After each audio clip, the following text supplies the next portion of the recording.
responsable chinois qui qualifie même de naïve l'approche du Canada là, pour tenter de faire libérer les 2 Canadiens qui sont détenus là-bas.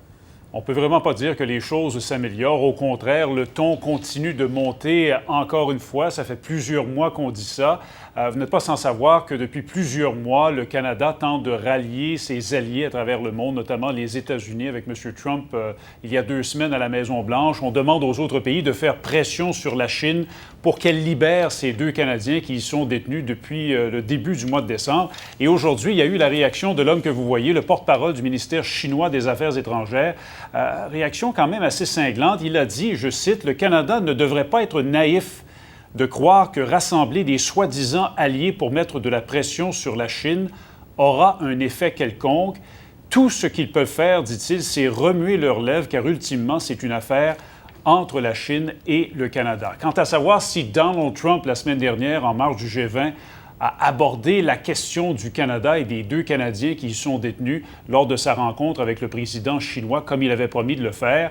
Le porte-parole chinois s'est borné à dire que son pays a déjà publié un compte-rendu de la rencontre et que ce compte-rendu ne faisait aucunement mention du Canada.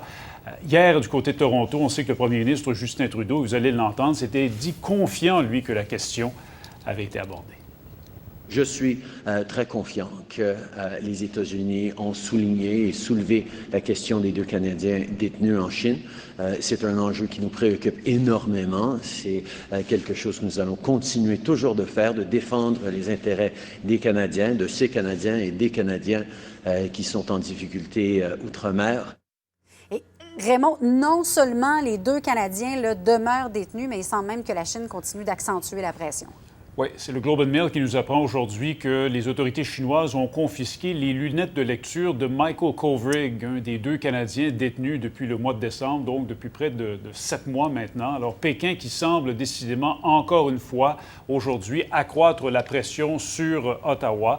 La Chine, on le sait, est vraiment furieuse que le Canada ait procédé à l'arrestation au mois de décembre de Meng Wanzhou, cette haute dirigeante de la firme chinoise Huawei, à la demande des Américains. Alors, l'impasse persiste encore aujourd'hui et le ton qui continue une fois de plus de monter entre les 2 capitales.